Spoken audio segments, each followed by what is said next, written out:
Hi, my name is Ray Catola, and you may know me from the such projects as... You may also know me as the host of the internet's favorite harness handicapping show, North American Harness Update, which I host with these two guys, Mike Prebosi and Rod Adams Jr. Every Friday from 9 p.m. Eastern, you can catch us talking harness, handicapping harness, and most importantly, having fun with harness. Can we please get this stuff out of my face? Thank you! North American Harness Update, Fridays from 9 on SRN1. Also download Often Pacing, and using promo code NAHU200K, start your stable with an additional 200,000 coins. You can also catch show archives and racing analysis over at our website, NAHUPicks.com!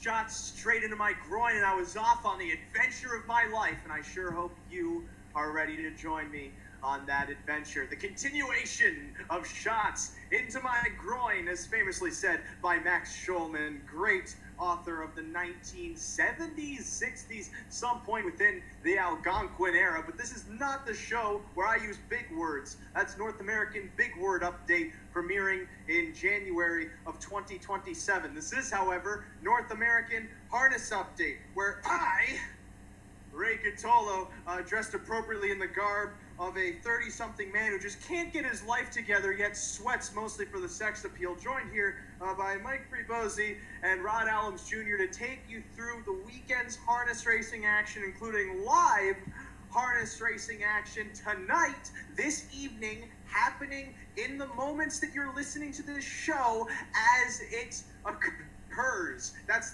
as clear a definition of live as I can give at this state in my mortal coil. So, included in that live action is the late pick 4 at the Meadowlands, a $50,000 guaranteed pool starting in race number 8. We'll be going over our tickets for that momentarily. Aside from the live action, that's right, you have the not live action. The archived action? No, it's not archived. It's going to be action. It will at one point be action, but that point is tomorrow, Saturday, July 7th, over at the Meadowlands again. We're getting ready for another big stakes weekend with the Meadowlands Pace. 2 eliminations for that, alongside those $250,000 finals of the Graduate Pace and the Graduate Trot for 4-year-olds, and then a prep for the Filly Trotters, the 3-year-old fillies on the road to the Hamiltonian Oaks in the $66,000 Reynolds Trot. But that's not all, ladies and gentlemen. No siree. That's not all you're going home with. You're also going to get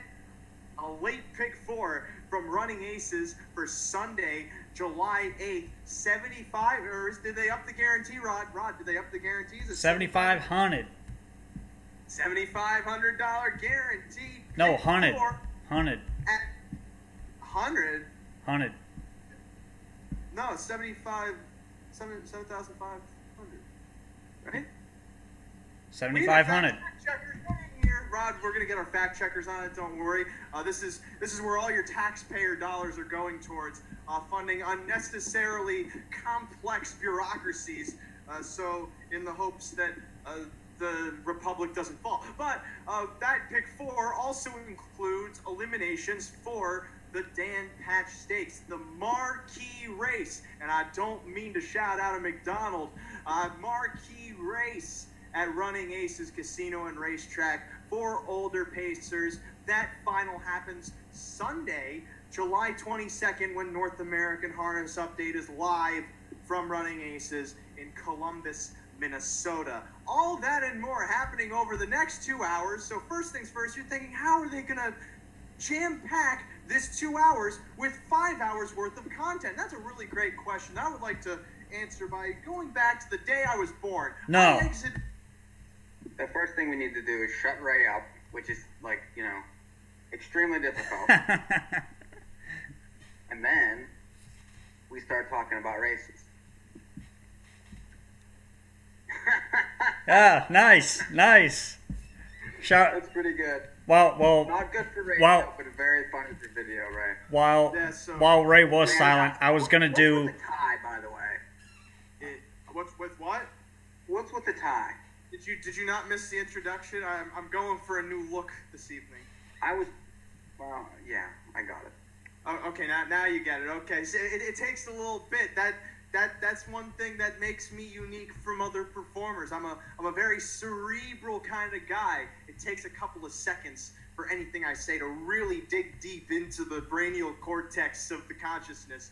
And that's why sometimes I have to visualize the beats it takes for anything to make sense by just pounding it into you. But that's for another time. That time's not now. The time now is currently 9:06 p.m. Eastern Daylight Time, which if you transpose that to the other time zones would be 8:06 Central Daylight Time, 7:06 Mountain Daylight Time, and 6:06 Pacific Daylight Time. We could keep going. It's Pacific Standard Time, by the way. My geography class, I hear people talking, but they aren't me, and so I'm not listening. Let's get rolling into this pick 4 at the Meadowlands racetrack, as I'm currently riding a huge wave of ego and caffeine that cannot be stopped. It is a tsunami of narcissism bringing me into the $50,000 guaranteed Meadowlands pick 4, which a big blow to the character I'm presenting this evening. I did not hit last week. However, Rod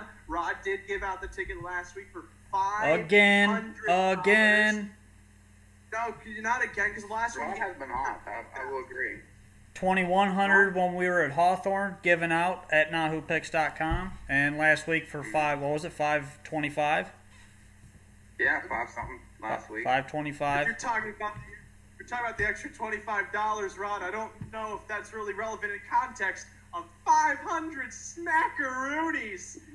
However, it could potentially pay that well tonight. I think it's a good sequence, although we have a lot of consensus this evening, which is unusual, but we'll talk about it. This first leg of the pick 4 is the 8th race. The 8th race being a filly and mare hours of $11,500 condition pace, going for a purse of several $1,000s, which we don't really need to know or care about because it doesn't impact us. However, we have 10 horses going postward in a very competitive field of horses moving up the class ladder, moving down the class ladder, and staying perfectly still in the middle of the class ladder, not wanting to either go up or go down. But that said, I'm going to start off with you, Rod, because you're the deepest of all of us, taking 6.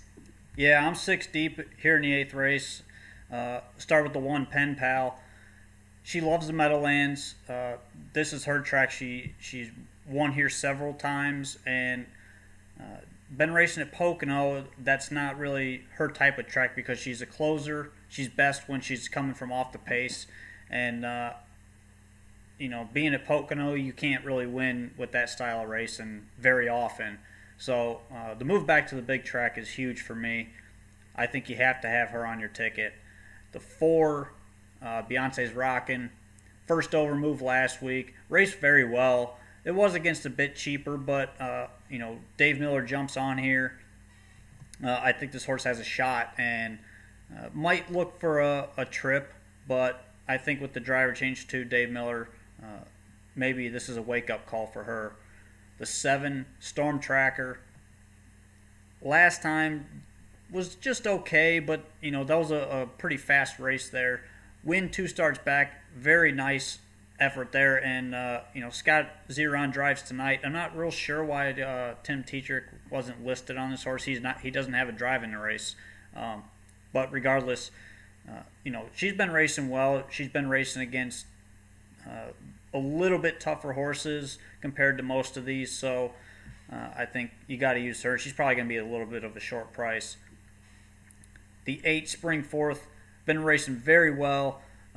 Her first start here at the Meadowlands was a pretty good one, finished second, come from off the pace, and I actually had her last week as well, and that was a good race. I think she's going to get a similar trip in here and just needs some pace to close into. The 9 Rockin' Praline is obvious. Winner last start in 50 and a piece, and you have to have her on your ticket. She made 3 separate moves in that race to win, and it really was impressive. Does she come back and do the same type of race? I'm not sure. Then the 10 Perplexed. Obviously 10 hole is the concern here, but you look at her lone Meadowlands start, 2 starts back, 50 and change. She plays, and against this field, she could upset them, and she's going to be a decent price as well. So 6 deep, 1, 4, 7, 8, 9, 10. Wow, Rod, that's sure deep. Mike, however, you have a bit more of a concise opinion about this race. You're taking 4. 4, and I use 4 that Rod uses. The 1 pen pal, like he says, back to the big track. 0 for 9 this year. Likely needs to get herself back home. She fits anywhere from a class standpoint. It's just a matter of what kind of drive you get from a chance. And she has shown some speed at Pocono, which, like Rod said, you pretty much need to do to have any kind of chance at all. The 4 Beyonce's Rocking draws well, which is the only reason I used. Won 10 times last year, only once this year. That's an issue. But I feel like, the switch to Dave Miller helps. And, she's been close recently. She could trip out, especially from this post and with this driver. The 7's obvious. Drops 1 at this level, 2 back. In quick times. Has been right there all year. 6 wins out of 14 races. And then the 9 Rockin' Praline, who, races, is a bit off and on here, but was 1-9 last time off the drop and won like a 1-9. Steps back up into a field that she should be competitive in, so I'll use her also. 1, 4, 7, 9. I somewhat agree. I'm on you with the 1 and the 4. Pen Pal, definitely a big plus that she's moving back to the Meadowlands where she's raced well at the past. Not only that, but she also has been trying to race from off the pace over at Pocono, which most of us know is not really the prime place to be in a Pocono Downs. But I also agree with the 4 Beyonce's Rockin' too, even though she's moving up in class. That last mile in particular does stand out. I do also use the 9 Rockin' Praline. I feel like she can be the best horse in this race, given the form she's shown in her last few starts. It's just she has to be that horse, which whether she will be or not, I can only know so much. And then I also use the 8 Springforth. He's the 4th horse I use, or she's the 4th horse I use, pardon me. She kicked home unusually fast last time out to be second to Rockin' Praline, and even though she's also moving up in class, a move like that, given that she could get another trip from post 8 that's similar to the one she got last week, makes me wonder if she could pull off an upset here. So I'm 1, 4, 8, 9. I don't like Storm Tracker for one reason only. She has some really weird dates, and her last start was off of like 2 weeks. She's off of 2 weeks again. And it seems like she's just a bit off her game. They're trying to figure out something with her. That's at least what I'm theorizing. She can be consistent this year, though. So she's lightly raced to begin with, though. 4-year-old, only 19 starts. Yeah, but then the only race she won against similar was when it was a 6-horse field, and there's so many other angles that I just the 9 in that race. I understand what you're saying. I'm just saying that I don't feel like that this is necessarily a negative on a horse that only has 19 lifetime starts and has won 9 of them. I just feel she's more beatable than usable, so I don't. Okay. All right. 1, 4, 8, 9 for me. Now the second leg of the sequence, the 9th race. We all use the same 3 horses, 2, 4, 7. So who here is the best opinion, except other than me? Because we all know I have the greatest opinion, the one that people agree with that is insurmountable. But I can't talk forever because I'm hosting. So Thank God. You have to fight for it. Fight. We're not fighting, but I'll go first. So yeah, 2, 4, and 7 for all of us here. Classic Cap. Last week got run into. I think it's pretty obvious to have. Was placed second. I thought raced very well, was first over for quite a ways, and, Hambo eligible, I think you have to have this horse. And this horse might be decent value as well, and, pretty much as solid as they come. The 4, Tactical Landing. This one, first start for Jimmy Takter. This horse, without going into too much detail, I guess this horse is one of the fastest horses as a 3-year-old trotter this year right now. But he has issues. He's got to hold himself together. If you watch the qualifier, the last qualifier, Jimmy Takter was absolutely strangling this horse. He had a ton left. He could go way more than what he went in that qualifier. It's just trying to keep him on gate. So that's the issue with him. And then the 7, Southwind Chrome. This one is probably going to take quite a bit of money, deserves to, another Hambo eligible, and, the lines speak for themselves on this one. 51 and change over at Vernon in his third start back this year, and or third lifetime start, and winning 54 very easily last time here at the Meadowlands. So that's the reason why I'm using those 3 horses. Now, Rod, I have a question as a simpleton who has not been around a horse because he's afraid that they're going to kill him. So I watched the qualifier because you told me to, at Tactical Landing. And how similar does a stranglehold look to a guy just trying to keep the horse flat? Or are they the same thing? Well, it depends on what you're trying to accomplish. Okay. He was trying to keep the horse flat, and he didn't want him, obviously, to make a break again in the qualifier. So yeah. It's a combination of both there. You want to keep the horse flat, obviously, to get him to the races, but at the same time, you don't want him going all out and hurting himself because he hasn't raced this year. So it's a little bit of both. And if you want to see for yourself, that was the 14th qualifier on the 23rd of June. You can get that over at the Meadowlands website, thebigm.com. If you want to see for yourself what we're talking about, I keep tangling the mic in this cord. But I watched that qualifier. To me, it seemed more like he was trying to keep him flat, but it could very well just be a mixture of both. Do you have anything else to add, Mike? Because I really don't. Rod touched on all the key points about these horses. I agree. I mean, the 2 came off an interference break last time. The 4 is an unknown, could be anything, like Rod said. And then the 7 looks extremely obvious. Was 1 to 9 last time. Won't be that price with those other 2 in here. Probably closer to 4 to 5. All 3 need to be used, and, it's very chalky there. Third likes the 10th race, and that race is the non-winners at 3,500 for Filly and Mare Pacers. We got bottom-level gals going for the prize. We got 10 horses going post for here all together. And now, Mike, you get to start things off because this was the race where you really spread out. Yeah, 5 deep here. I'll start with the 1, the second star. This horse was okay last time. Kicked home 27 and 4. Had a couple tough trips prior to that. I like the inside post. One reason to use that one. The 3 Jenna Hanover, 15 to 1 morning line. This horse had 2 9-holes in a row and then a 6-hole at Yonkers. So just awful post. If you look back to June 8th line, that's not a bad race. The horse was 3 to 2 in there versus similar types. This horse always seems to kick home well. It just is always sort of left with too much to do. The inside post tonight and the lack of, I'd say, depth in this field makes this horse a contender. The 5, Cedar Hall Heiress. This horse raced better last time. A little bit of a wake-up after being 10th, 2 back. Ended up 3rd at almost 80 to 1. Won twice this year. Has 16 lifetime wins and gets Marcus Miller. I think all of those are extremely positive. So, and this is another one that's 12 to 1 morning line.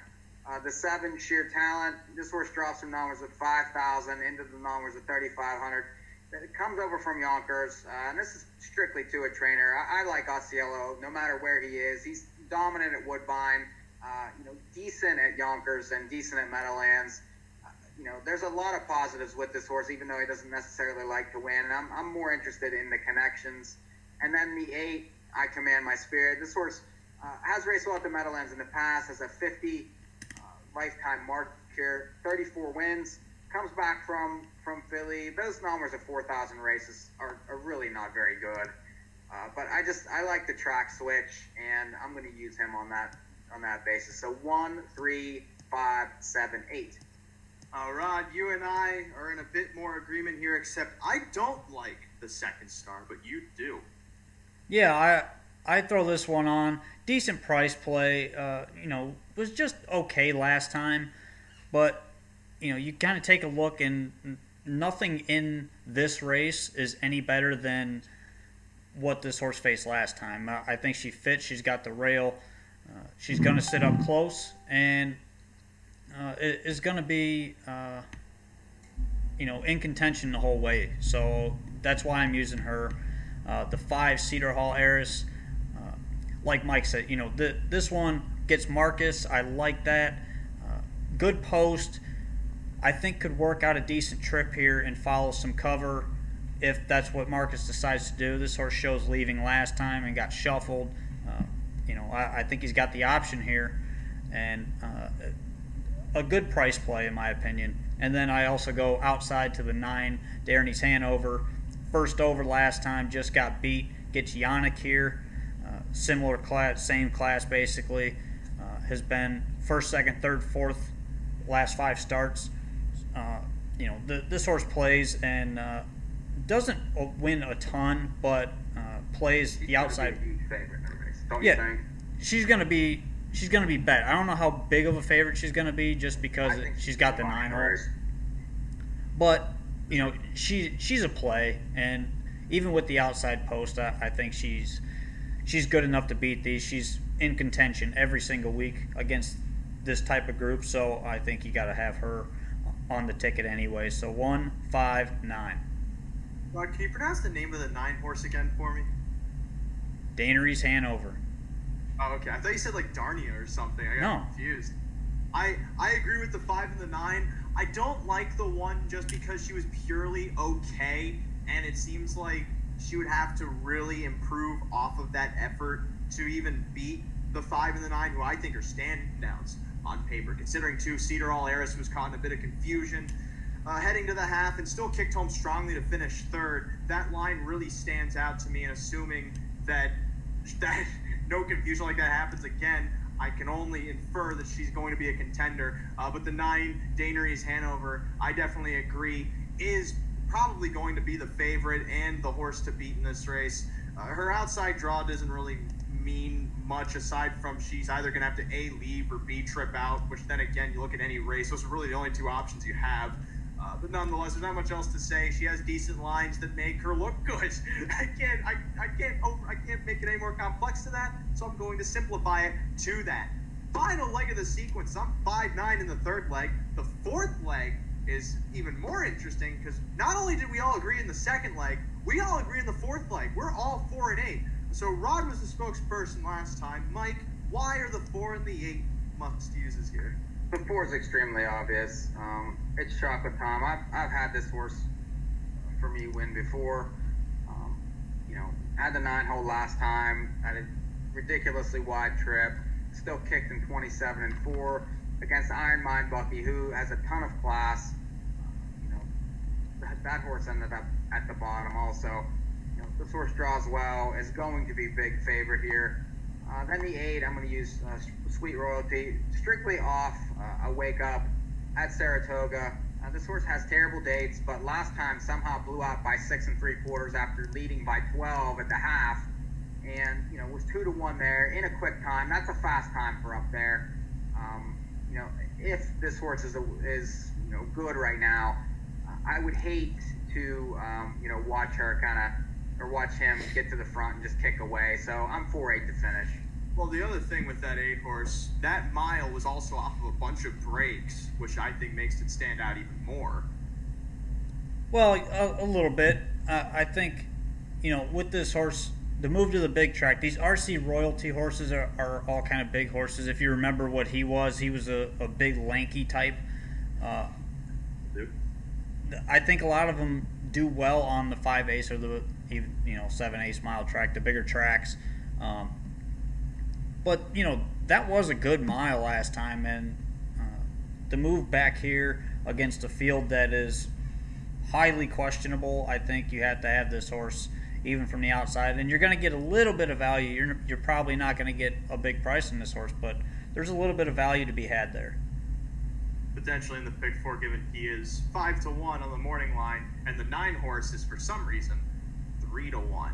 So I'm also that beat, which makes my ticket go as follows. For 50 cents, I am. Your name's Ray. What? Okay, here we go. For 50 cents in this pick 4, I am. Ray. 1489 with 247 with 59 with 48. That's $24 for 50 cents. Mike, what do you got? And 1479 with 247 with 13578 with 48. It's $60 for 50 cents. Rodney. 1, 4, 7, 8, 9, 10 with 247 with 159 with 48. It's $54. Can you say that in English, por favor? No more favors. That Somehow Kendall Silster just paid 9 to 5 at Mohawk off that drop. Unbelievable. What's she supposed to pay? She should have been about 1 to 5 in that race. Oh. I also have a talent of spotting out value once it comes in. Oh, I bet it quite significantly. Trust me. They're coming up on the 7th race over at the Meadowlands. The pick four starts in the 8th, so we have about 20 minutes until... You going to call this race? I've got the feet up. You want me to do the 7th? I can do the 7th. What are these, kindergarten horses? They are. New ones. Well, let's handicap these impromptuly then. Okay, so we have Izzy Hanover's the 2 is the 4 to 5 favorite. And, well, first off, like, that should give you a sign who's going to win this race. But then the 5... Shaylo is 9 to 2. Okay. If I pull up my program, let's see why the 2 is 4 to 5. Is it just because he's faster? Yes. Qualifiers in 54 and 3 are just much faster than most, except for the 7.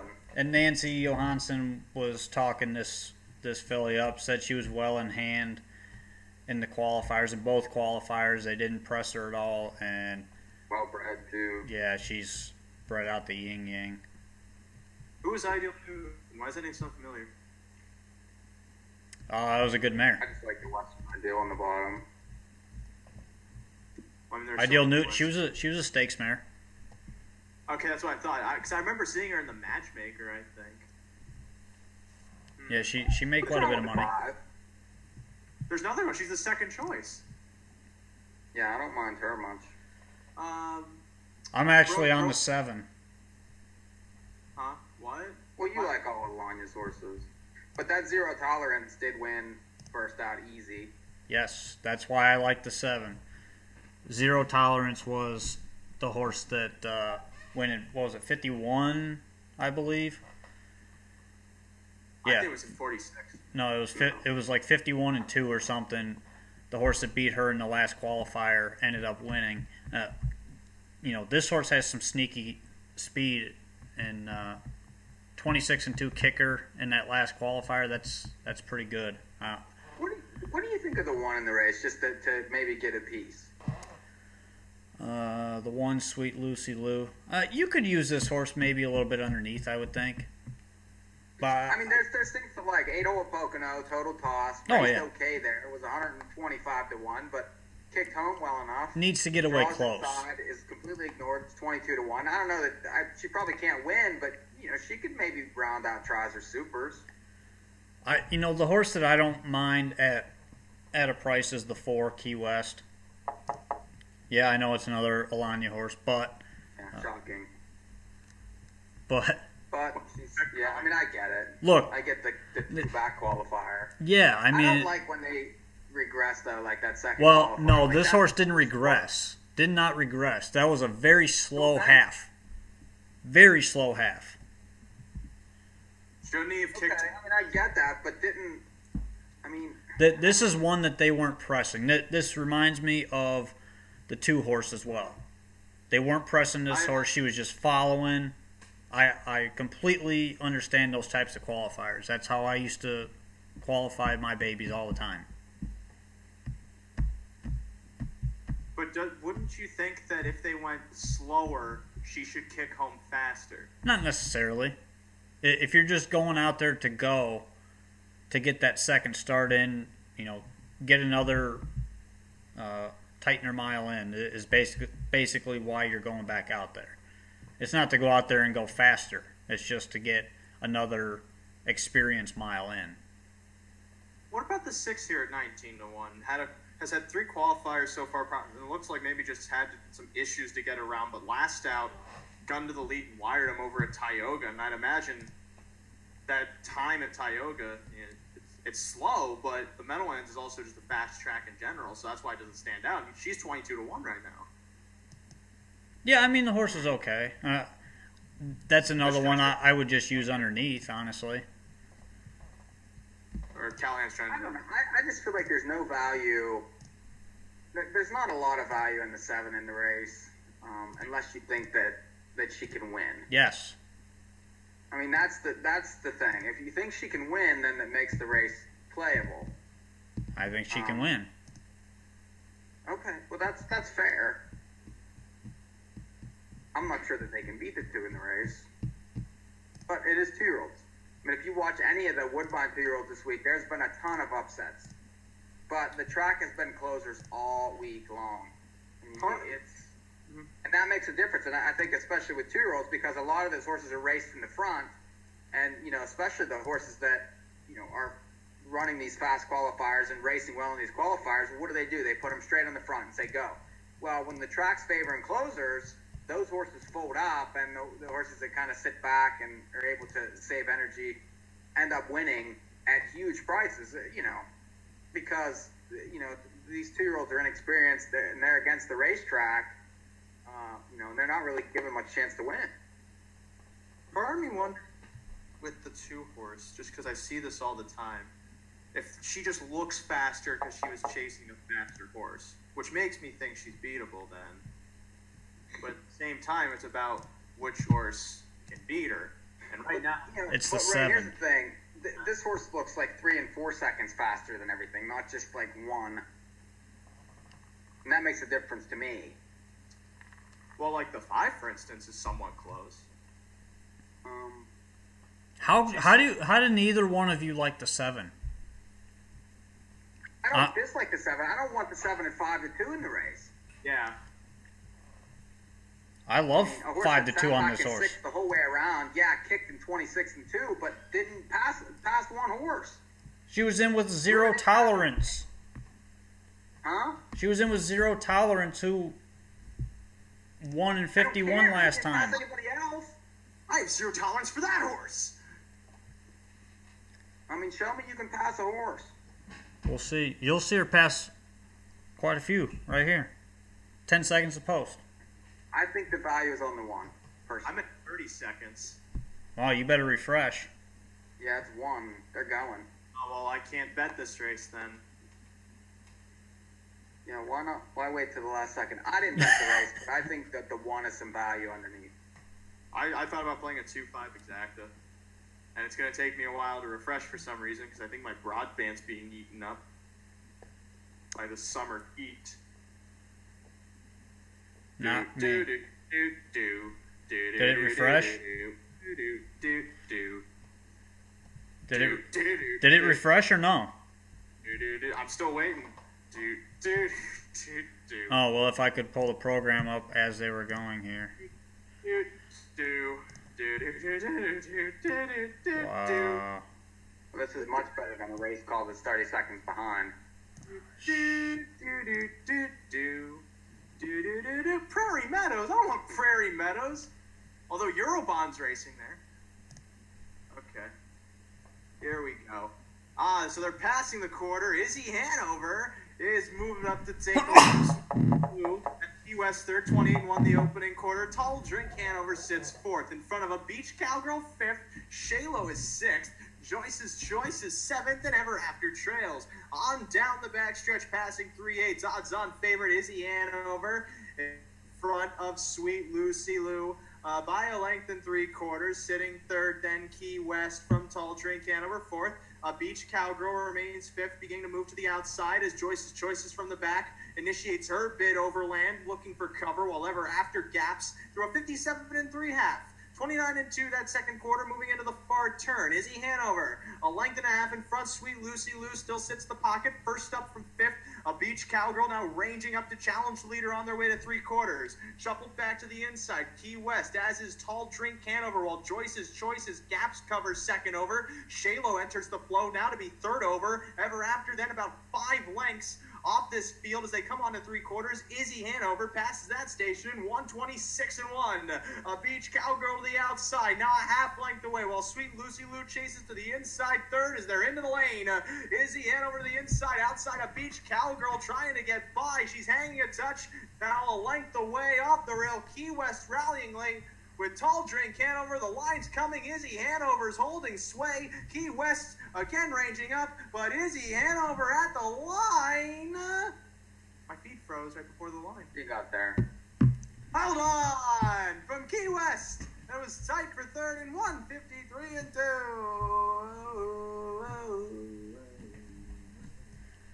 The 3 was pretty good in the race, I thought.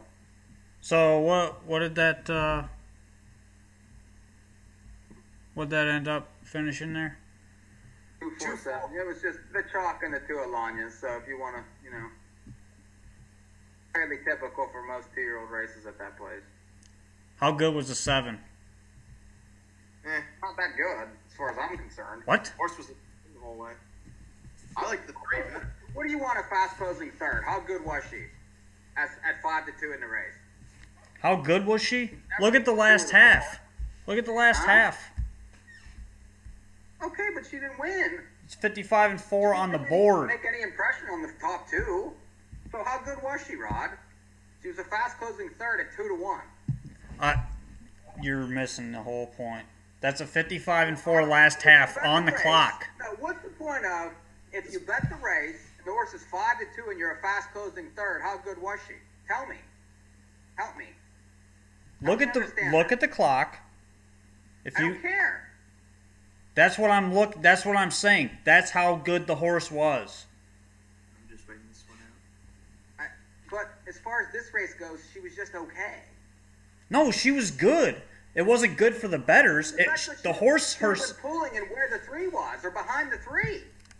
She didn't. She sat the entire way around and finished up. They weren't trying that hard. She needed a trip, obviously. It's not like that she grounded out first over and just got beat. But she paced the back half. And then kicked out and finished up. She wasn't that good. She certainly wasn't that impressive, if you ask me. She come up last half in like 53 and 4. She got beat 2.5 lengths, maybe. Exactly. So how good was she? Beat 2.5 lengths, sitting the whole way and finishing the last 8th. Why do we care? Well, no. I mean, if you're going to say that, I mean, at least be like halfway right. I am. You're trying to tell me that a 53 and change back half is not good. It's very good. It's the first time for a 2-year-old. That's huge. Okay, but she was still third. Was she better than the 3? I'm not arguing where she finished. If a horse finishes... Was she better than the 3? When you're watching this race, would you rather bet the 7 back or the 3? The 7. I wouldn't. Why do I have VHS tapes? What am I supposed to do with those? That's like if I find a fossil. What do I do? What do I do with a fossil? Why do you have a fossil? Because I have all these VHS tapes in my basement. Maybe they're worth money. What the? No, that's not how it works. There are only some things that increase in value with age, like wine and children. But, well, not necessarily. Some of them don't pay off. But, that's the Jacksons. But, these VHS tapes, they're kind of worthless. I think they're empty. Here's one, Walt Disney World. I don't want to support them. I hate Disney. These are the things I care about. Not 51 and 4 back halves. Because I'm not a clock. Smile into the camera. Well, if you care, Pen Pal opened up 9-5. 4-5. 4-5 now. Wow. Second. I kind of care. I mean, is that surprising? I don't know. How much a little bit. Cool? That's what I want to A know. little bit. I didn't expect her to be. I didn't expect her to open that short. $5,600,000,000 quadrillion we're in the pool right now. 2,100 in the win pool, half of it on her. Boy, I wish I had $2,100. I'd be a millionaire. I'd do so many things with $2,100. I'd buy breakfast at my favorite diner, and I'd buy that diner because they cost what? $10? Diners don't cost a lot of money, do they? I could buy one, and I could run it with my Greek family. Christina Karamiklios, and our son, Chad. What a dream. What a life to live. Yeah. Are we doing anything productive? I'm establishing goals, which, if you ask me, is the most productive thing you could do as a young adolescent man. I mean, I don't know what sort of gibberish you're bringing. What do you I mean? realized that we kind of lost track of something there. I got a little upset. But Well, I mean, you guys talked about what you cared about for about 10 minutes, so I was going to talk about what I cared about. oh, you mean horses? Oh, thanks. There's nothing wrong with making dreams. I don't know why I want to run a diner. I look like I could run a diner, or I look like the spokesperson for a diner. Either that, or the man who has been arrested for assaulting those inflatable tube men that fly around at the used car dealerships. Those are wacky, inflatable, flailing arm tube men. No, because that was one sketch on Family Guy, and Family Guy is not. That's what they're called. funny. It's not funny. It's not funny. Yeah, it is. No, it's a ripoff of The Simpsons in a way. I'm sure that what's his name? It's only been on TV for laughing all the way 18 to the seasons. bank, Well, yeah, that regardless of what you think. well, exactly. That's how show business works. You don't have to be good to be successful. Look where I'm at right now. But we move on in the show, because round and round we go to some steaks action. Some T-bone steaks action, medium rare, well done concepts for races. Tomorrow evening at the Meadowlands. Starting with the Graduate Trot. $250,000. I'm getting quieter. Oh no, there goes my voice. It's gone. Goodbye. And it's back. So the Graduate Trot, the time-honored tradition, mostly because it's held every year, and this one is on Saturday, June 7th, 2018, if I've not established that already. I am a man who adores the calendar. I believe that it is the most useful tool next to the hammer, but they're neck and neck, followed by the buzzsaw in a close third. And this race has 10 of the finest 4-year-old trotters in racing, in competition, including Dunbar Hall, who won a cup. Did he win a graduate leg? He did win a graduate leg. Did. Fine. Thankfully. Moonshiner. Foul money. Thankfully. Why are you thankful? Why are you thankful for him winning that? Did you have him? Because Oh, he that's finished up right. a giant pick 4 for me that night. That's right. I forgot about that. That was when Aaron. I didn't. I know you didn't. You were laughing all the way to the bank on that one. Yeah. You beat Seth MacFarlane while you were there. Ariana G's also in this race, and she's off of 2 straight losses. Is she okay? Does she need help? You need something. Well, she's going up against the boys now. I mean, She did that last year, though. yeah, but these are more mature horses I don't now. think she's been very good, period. I don't care who she's been racing against. I mean, I feel like she's very comparable to that girl that peaks in high school. You know what I'm talking about? I wish I owned her, but I just Yeah. she's I going wouldn't to be wanna- short again. I wouldn't want to own a girl who peaked in high school. I'd want to own, like, a girl who became a CEO. And by that I mean I want her to be my daughter, because then, like, I could have money when I retire. What a good life that would be. In my diner. Forget Chad. Her name will be Christina. Sorry, I'm dreaming again.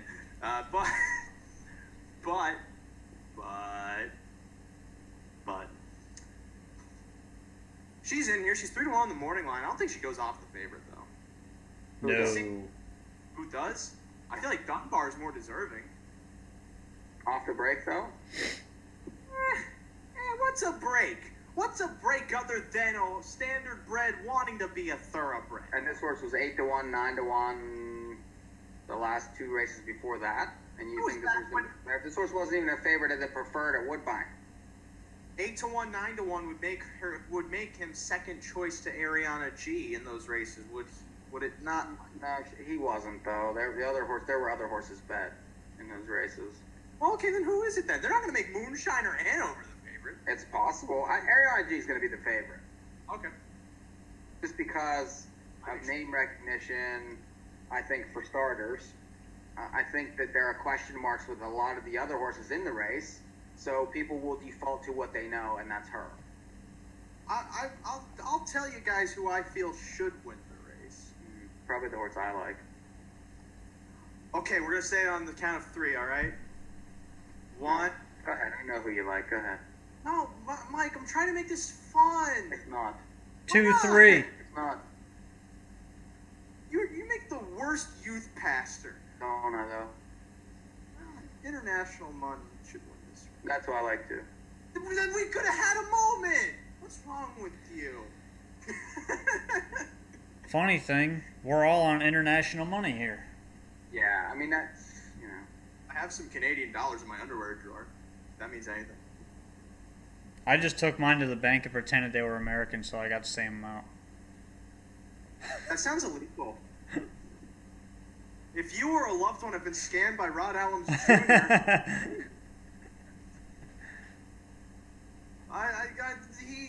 that Ryle last out against Hannelore is not necessarily a toss, but it's just like we get it. A prep. We get 1 and 4th. Prep race. And they make more than most of this field. But let's look at it. I mean, okay, so 10-hole at Woodbine in the Graduate, where he was running over things and had to break and go the safety lane because he refused to pull. Mm-hmm. Pitched that race. Was totally against it at Tioga, which was dominated by front enders that day. And then the prep last time where, he was wide the entire way around against Hannelore. So those last 3 races are total tosses. And then if you look at the race on May 19th, he got beat an inch to a horse that was, winning 3 in a row at the time. And there's so many question marks on the other horses. How can you not use him? He's going to be closer. He's got to be better than he was last time. If I were the betting public, I'd make this horse the favorite, which means if he's not the favorite, then that he's the bet. Like that's betting 101 in my book. Now we can move on to betting 102, which is, what do we do with that then, other than just bet him? Is there anything else? I was looking at one horse in this race, and it wasn't the 1 horse, it was the 9 horse. Top Flight Angel was kind of interesting to me. If you toss that race over at Harris Philly, where they were sitting right behind a really fast pace, the horse still pulled, and then Bill's Man. I mean, you could say Bill's Man is also worth the shot here off of that mile. I like him a little better than the 9. I feel like the 9, though, is still usable and can hit the ticket.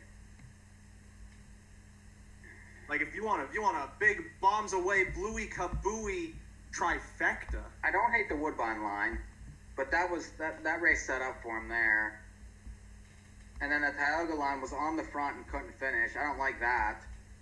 And then 8-hole Philly last time. Okay. You could talk me into anything in here. I don't hate him. Top Flight's always been a horse that's better at chasing. I remember in particular when he won the Yonkers Trot. And he had the 9-hole from the second tier. And he grinded ground by horses to win. That's kind of his MO, and what other letters, and perhaps other states than Missouri he's affectionate to, I don't know. But if you want a big kablooey zooey trifecta, I'd probably play this too. Dollar Key, International Money over Bill's Man and Top Flight. I'm gonna give. I would include the 2 and the 3 somewhere in there. I'm not that rich. Include the 6 on your tickets. Don Dream. I remember this horse. Don. Wasn't this on? Oh God, who trained this horse originally? This horse beat you. Too bad.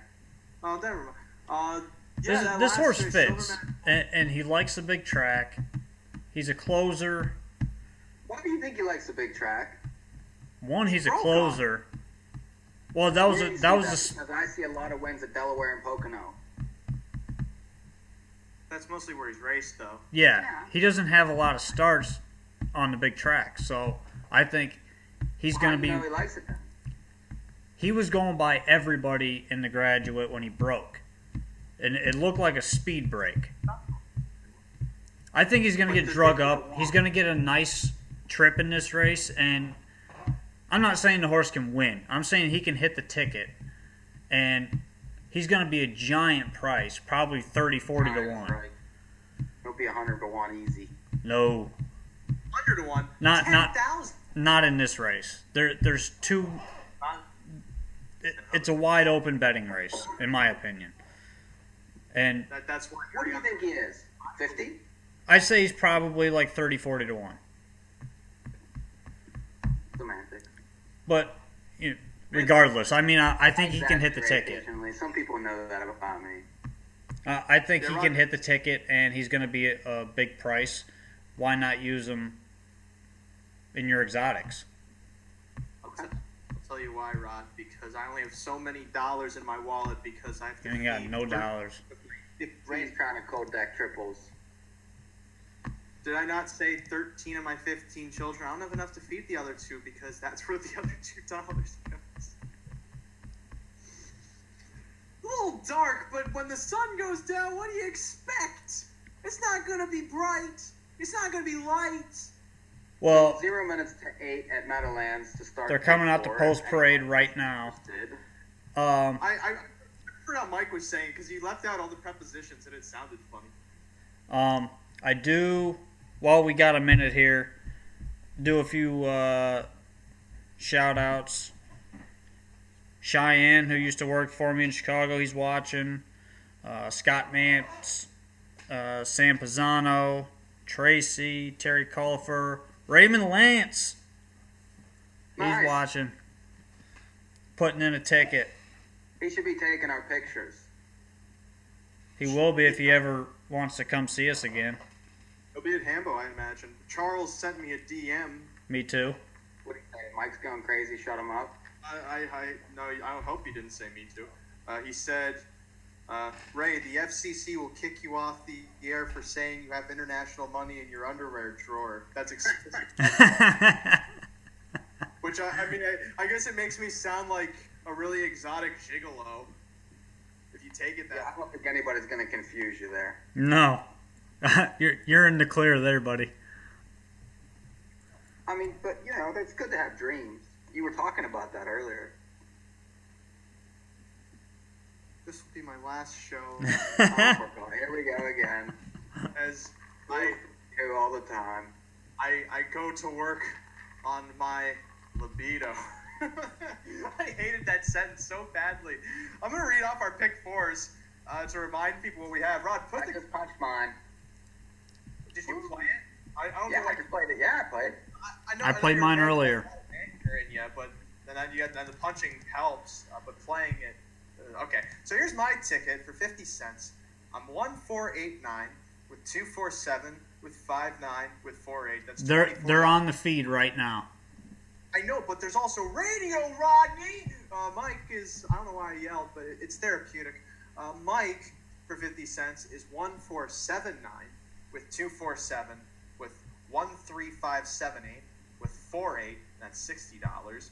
And then Rod is 1478,910 with 247 with 159 with 48. That's $54 cents. Those it's a winner. Are on Facebook, North American Harness Update, and on Twitter at NA Harness Update, as well as if you're watching the video right now and in the pool. My beautiful face. That was not aggressive in any way. Water's a very my ticket on for Mohawks pick 4, late pick 4. Water's a very underrated substance, if you ask me. Like everyone goes for booze and other contraband that if I think if I say it will get me arrested. But I think water should be number one because I think you need it to live, and it feels so good when you're exerting so much effort so effortlessly. That when you need to replenish your soul, 70% of it to be exact, all you gotta do, take a little swig. Of course, if you ask like Charles Bukowski, you could do that with a bottle of gin, but I'm not Bukowski. I'm no barfly. Barfly don't bother me. This 8th race is coming up. Looking at the board, I should probably look at the board if I want to talk about the board. 2-1 favorite, the 1 pen pal. Storm Tracker's 2-1 too. Ugh. That's disgusting. 2-1 on Storm Tracker. And 9-2 on the 9, Rockin' Praline, and 7-1 on Cracklin' Rosie. Did any of us talk about this horse? She's 7-1. That's an old Woodbine horse. Yeah, I wasn't a fan. That horse was low morning line. That's Django Osceola. It's Osceola. Oh, this is the Yonkers shipper. This horse. Yeah. I mean, she actually prefers the bigger track and could be dangerous. I'm a little upset I left her off. I don't like those lines at Pocono, though. Like, I get liking the bigger track, but those were such nothing races. Pocono lines are terrible. That last Yonkers line is not. I agree. But still 7. But she's 1 for 24. You know, she's never really liked to win all that much. Beyonce Rockin's 11-1. Springforth is 39-1. Those have my eyes. I like Springforth at 41. 7 and 9 are being bet pretty hard. Harder than I expected. I really don't like the 7. Actually, I don't want to say things that would actually make me lose money, but if I had the confidence to place the bet, I would take bets that she would lose. Mm-hmm. But I'm not. I'm a man who can only act like he has confidence. When you see me after the show, I am in fact in a constant fetal position. Don't we all have the 4? I mean, that'd be a good start here. Yeah. I think the 8 would be a fantastic start too. Well, yeah, that'd be great for you. I would root for you very much if that horse would win. I just put some money to win on that horse. But yeah, 40-1 if you like, go. Yeah. I agree with that. But then again, Beyonce's Rockin's also not a bad price at 11. But I don't mind that. Especially getting Dave Miller there. Inside post. Should get a trip. 11-1. You could do a lot worse. Especially with the inconsistency with the horses that are bet. I mean, you have the 1, the 7, and the 9. Any one of them could show up and win, and all 3 of them could be flat. So, I mean, if they're flat, that means they could be involved. None of them really show braking issues. no, I'm not saying flat as I mean like not race well. Like Nah, I get that. I was just doing a little word play. just being a creep. Thanks. A creep. I don't like when people reference Radiohead on my shows. Radiohead's rated, if you ask me. And I know you didn't. That's why I said if you did ask. I know you never What's your looked. feed showing to where we can get you on the correct timeline? 48 seconds. Good. You're right on time. Perfect. All right, man. 2-1. Sam Pisano is going 7-9-4 here. Why does everyone like Storm Tracker? There's nothing wrong with the horse. There's everything wrong. She's a loser, and I don't like her for that. Why don't you like her? I told you why. Well, I know she has bad days. I get that. And the other thing, too, she only won by a nose against this group in a 6-horse field. Like, she's not that big a standout. I think she's really beatable. Well, yeah, she's beatable. I don't disagree with you that she's a little low on the board. Yeah, she's definitely beatable, for sure. I mean, It's a tough race. I don't really have much confidence in anything. I'm just hoping to get through. I'd rather, get alive to the last. It looks like they're trying to get to like 90 grand again in this pick 4 pool. it's going up quickly. 75,000 currently as we look at Rockin' Praline. Boom, boom, boom, boom. Every horse has a theme song when they're post parading. Which reminds me, did you guys watch her race last week? Rockin' Praline? Yes. Didn't we all? Were we on the air? No, it was before we went on, I think. Oh. What was it, Rod? Oh, she made 3 moves. She left, Who? let a horse go, Rockin' Praline. She left, let a horse go, removed again, and then got run at her on the last turn and still drew away from him. She was 1-9 though, yeah? Yeah. Removed again? We'll be calling up Webster's to see if we've committed any atrocities this evening. This 8th race is going to gate. Are we going to break after this then? Yes. Well, let's do that. As soon as you're done, then just go. That was the plan. 2-1 favorite, the 7 Storm Tracker I've been hosting for 5 years now. Second choice at 5-2. The 1 Pen Pal, third choice at 3-1. The 9 Rockin' Praline. This field is in motion and approaching the start. And just like that, they're off. And Basing Storm Tracker leaves well from the outside, as does Rockin' Praline, with Beyonce's rocking towards the center, moving up to the rail, and Cracklin' Rosie alongside, making it 4 high around that first turn. Cracklin' Rosie overtakes Beyonce's Rockin' to take a narrow lead, while Storm Tracker moves up in between horses. Rockin' Praline's widest of all, now to be second, moving to the opening quarter, brushing by the favorite Storm Tracker to now move to the front. Shuffled back to fourth, then Beyonce's Rockin' in front of Spring fourth, who got away fifth. Pen Pal's back sixth, then followed by Give Me Your Heart seventh. Eighth away, then Spin Pressive in front of Clara Bia, and last of all is Perplexed. 26 and 4 opening quarter. Here comes back to the outside Storm Tracker again to take the front. Rockin' Praline shown the whip to stay involved here, stay engaged. Gonna sit that pocket tightly.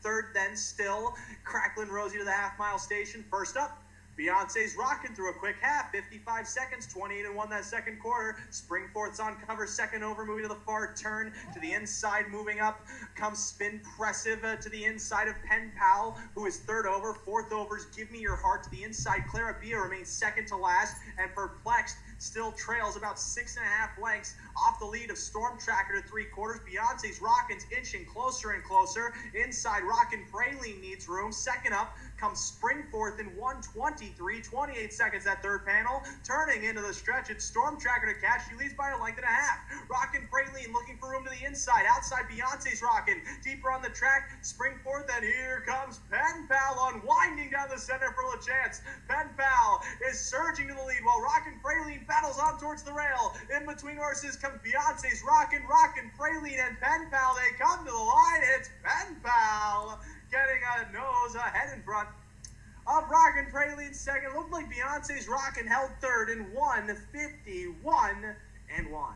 And just like that, we all move on in the She was winning the whole way. to the next leg we go.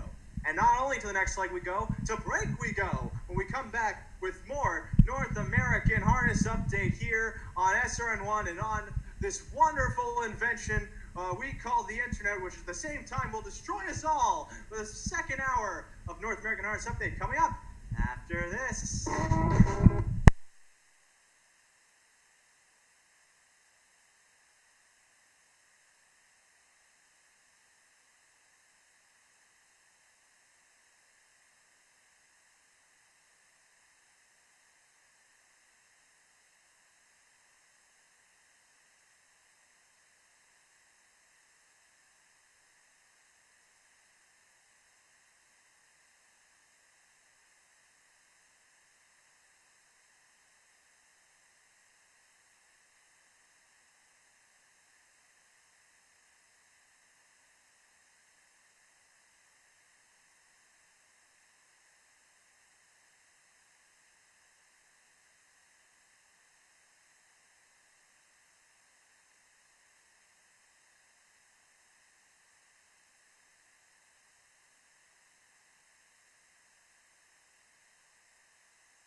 So I want to thank all of you for letting me come back here to see, what really happens backstage. It's an honor for me to be able to be in front of all of you, especially you and you and you. But I do have to say that there's money on the line out there, and you don't want to go out on the track and do something that seems a little bit iffy. Just get that extra check because it might come back to haunt you a bit later. So clean and fair competition is all I want to see from all you guys. All right? Yes. Can I pick up a pylon and hold it until the stretch and then throw it to somebody passing me?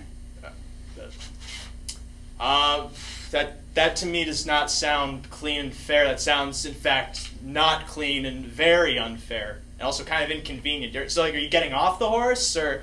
No. Okay. Yes. Is it all right if you're gonna loop the field and drag your whip in a manner and then flip off the judges or anything? I don't know who you're flipping. I mean, that's not okay. If the camera doesn't see it, but it doesn't seem like a good idea because the camera could always keep that. Yes. Is it okay if I drink this during the race? No. That can get you pulled over by the horsey police that are following you around the track there. That's a bad idea. That's very unfair, very unclean. I'd check your liver if I were you. Okay, so, yes. Is it okay to challenge somebody with a foot race after the race? I don't see anything wrong with that. That seems pretty... What if he's over 65? And he has tennis shoes and you have boots? So he's old and he's not wearing shoes? But he's from California. No, he wears tennis shoes. He's from California. But if they're tennis shoes and he's from California, doesn't that mean he's fit and vegan? Actually, he is. Then he's definitely clean, and that to me seems unfair for whoever's going against him. Yeah, because they have boots on. Look, I just want to see you guys out there racing those horses as fairly as you possibly can. All right. So do we have everyone clear on that? Clean and fair. No drinking and driving. No pylons. No middle fingers. Foot races are okay, but I'm focused more on the horse foot races. Gotcha. Okay, so that seems clean and fair to everybody. I feel like that's a no. Someone's hiding something. Juan, what do you think? Juan? ¿Cómo estás? That's tú, Juan. Oh, that's... ¿Es correcto si pateas el caballo cuando va en la carrera? Sí. Sí. Sí. Sí. Yeah. That sounds clean and fair to me. Go out and do that. Everyone follow his lead, all right? That's what I want to see, okay? Which is fair. So we're gonna end this on a chant, all right? Clean and fair. No. Clean and fair. Never. I'm hooking somebody.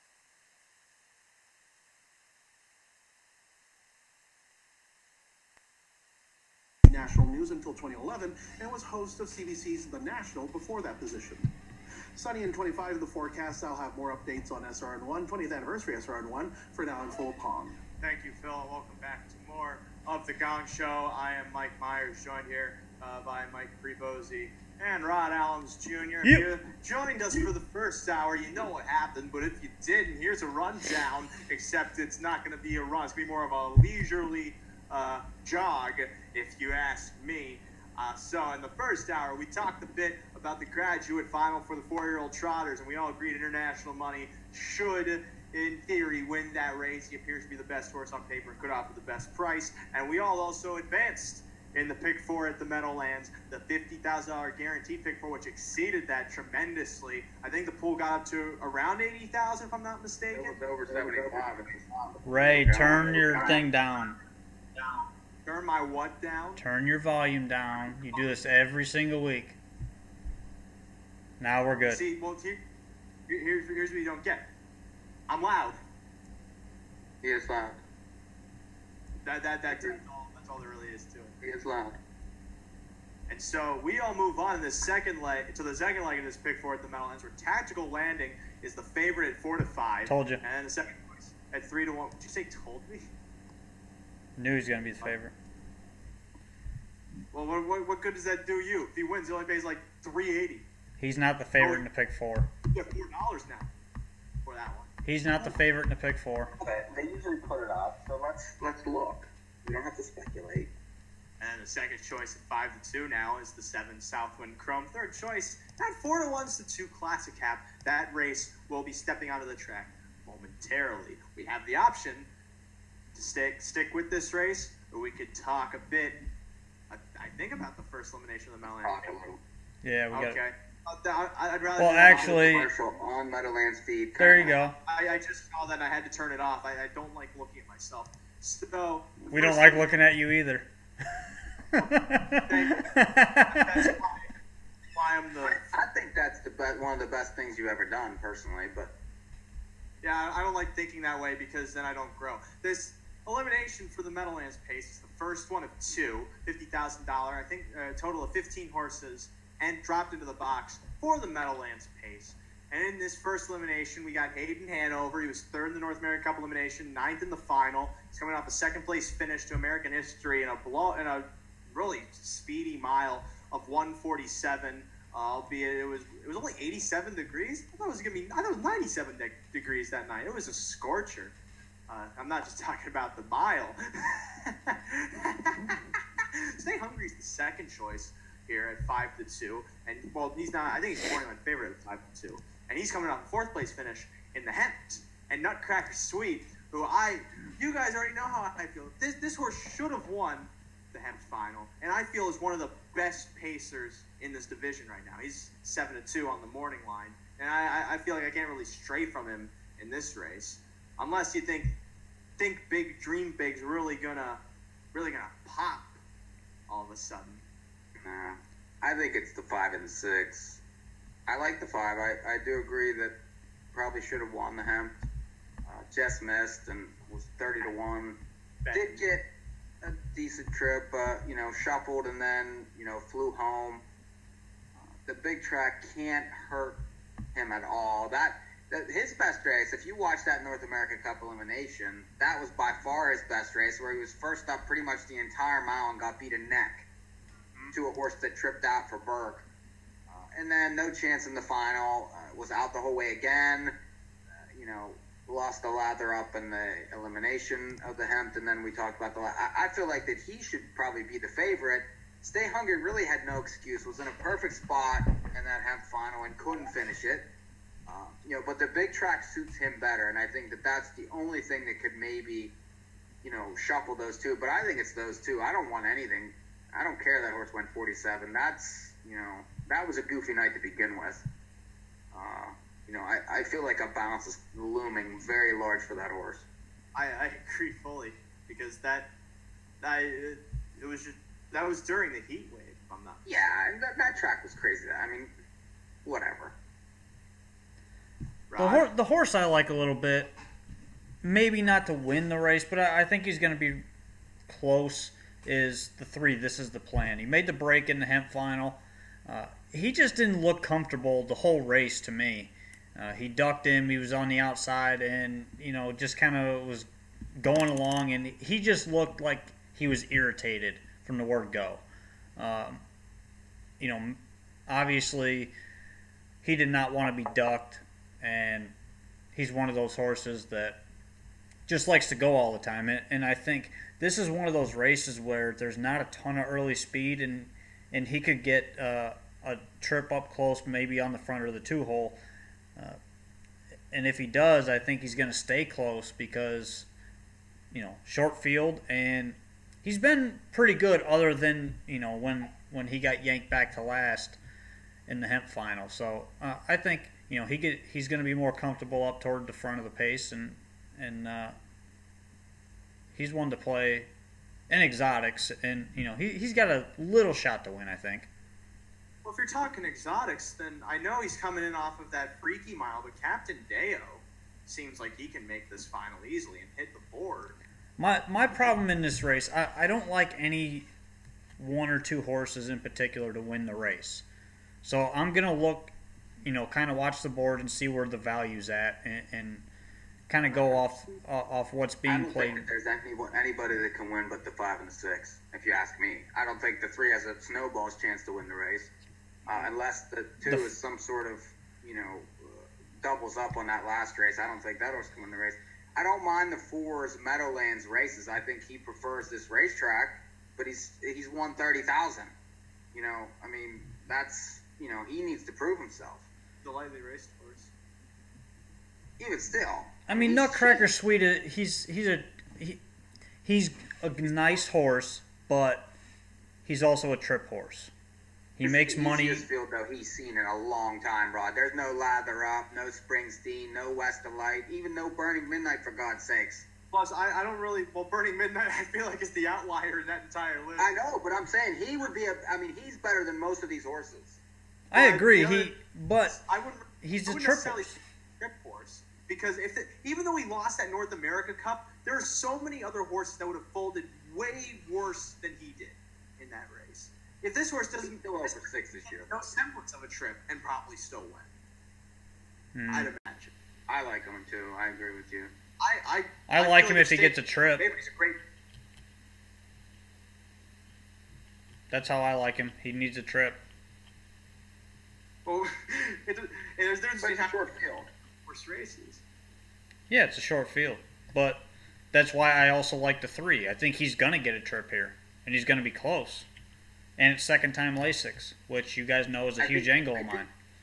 But can he beat the? Do you think he ends up in the pocket in the race? Can he beat the 2 to the front?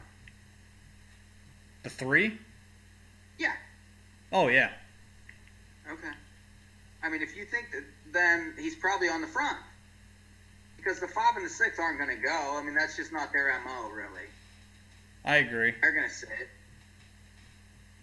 So the 3's on the front, if you ask me. If the 3's on the front, the 2's probably going to remove anyways.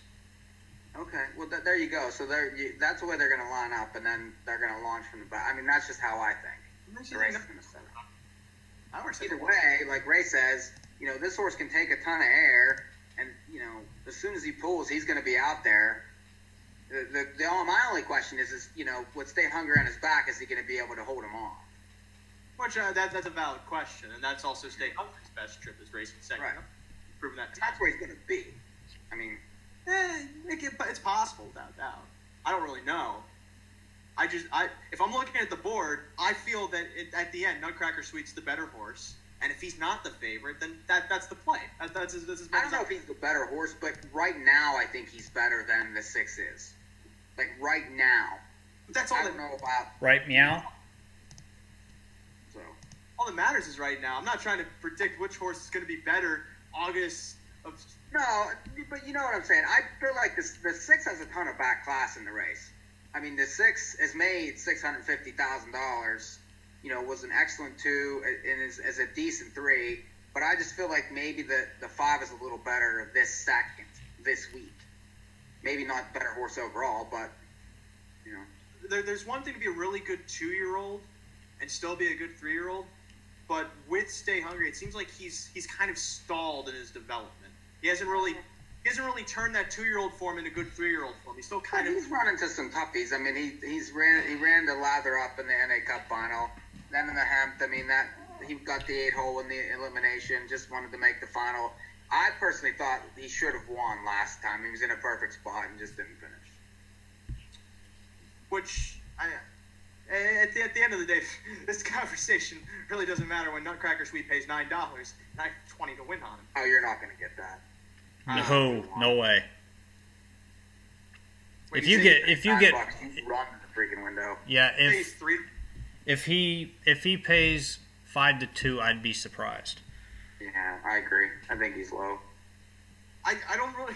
When we were talking like the difference between 7 to 2 and 5 to 2, it starts like that starts to really wane. Well, there's a lot of times where you look at the board and you'll say, you know, that you wanted to click higher. I mean, it makes a difference.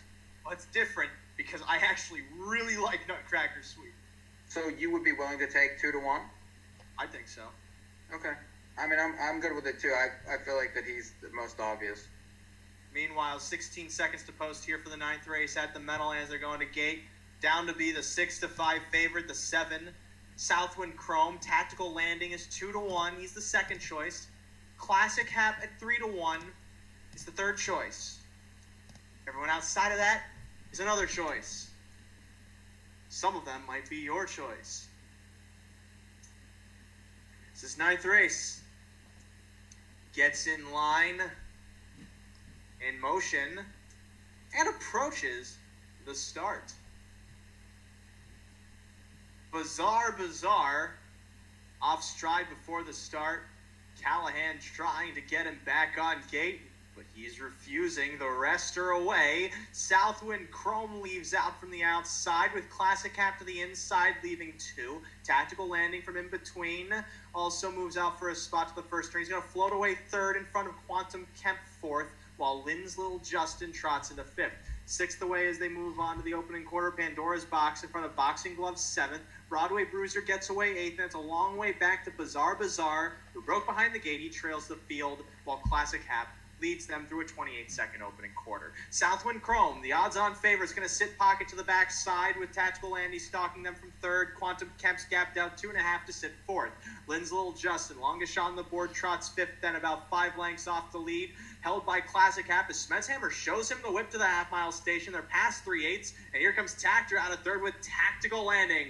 The trio of favorites are engaging to the half-mile station. Classic Hap a length in front. Tactical Landing, he's a little steppy, but he's still in contention through a 55 and 4.5, 27 and 4 that second quarter. Southwind Chrome sits 3rd to the far turn, then Quantum Kemp stalks them 4th. A gap of 6.5 lengths develops from Lynn's Little Justin being circumvented by Pandora's Box on her back. Broadway Bruiser tips wide, then Boxing Gloves, but they're all out of contention as Classic Hap trots 3/4. He has the advantage on Tactical Landing now showing the whip. Southwind Chrome, though, yet to be given room. He stalks them from 3rd to the inside through 3/4 in 1:23 and 2. Tactical Landing retreating here as Classic Hap extends his lead to 2. Southwind Chrome to the inside, now overtakes 2nd. Tactical Landing's chasing 3rd. Then it's a gap of 7.5 lengths to Quantum Kemp 4th. Southwind Chrome looking for room. Tactical Landing coming back, and Classic Hap trying to hold on as the line looms. Classic Hap and Tactical Landing. Classic Hap holds on by a neck from Tactical Landing. Southwind Chrome never got room, but he still was up for 3rd. 1:51 and 1. You believe me now? That's a fast race. How about the 4 in the race? God. Do you believe me now? It's less believe you, more believe Tactor. You guys didn't believe what I was saying. You were just regurgitating what Tactor said. He's kind of a goofy gated thing too, though, you know? Yeah. But John, that was well, Tron's like, he couldn't believe it. He's like, is this horse is still coming? Oh, that makes me sick. Oh, man. Why? I feel like that's actually better for the pick 4, I think. Because I had a $20 4-2. That would make me sick. No box. Nope. Yeah, Mr. Rag on Ray for not boxing. Now you're Mr. Not Boxing. Ooh, that's brutal. Oh, well. Good try. If anyone but Tactor drove that horse, it looked like he'd be running the entire way. That's why he's driving. Funky gated, extremely fast. Yeah, I agree, fast. The 2 was no slouch there, though. That was a good race for him. Yeah? Oh, yeah. I feel like it's harder to be a good horse. Actually, no, that's not true, because horses race fastest when they're alone. So never mind. I mean, that's the horse's first win. That was his maiden win. He went 51 and something. What? 51 and 2? 51. What was it? 51 and 1, I think. Imagine breaking your maiden and going 51. I imagine it'd be the equivalent of breaking your maiden and going 54. You still broke your maiden. Wow, but I mean, I'm sure the plans have changed all of a sudden. Oh, no. Plans didn't change. This horse is still going to the handball. Yeah. And not only that, that was the plan. Track to begin with. It's a good-looking horse. Reynolds. He looks like most other horses I've seen. I was going to reference Jim Gaffigan, but everyone got really triggered by that. That was okay. $66,000 Reynolds trot. I wrote about this race over on the Hambletonian Trail at twinspires.com. What race are we doing? The Reynolds. It's the 7th race. It follows the race that Nutcracker Suite is going to annihilate. And this is a 12-horse field going postward with what a knockout. I feel like she's the horse to beat. You guys were on this one last week, rightfully. I wasn't. I feel like she's the horse to beat from out there. I think she's I think she's the best horse here. She might be, but the problem is that she has the 10 hole now. She's not going to get an easy lead. I don't know. I'm a little concerned. What's interesting to me is how the pace could potentially set up here, because first things first, any horse you can guarantee goes to the front, but he has 3 horses in here, I think. He has Natalie, Fury, he has 4 horses in here. And I think 3 of them race on the lead.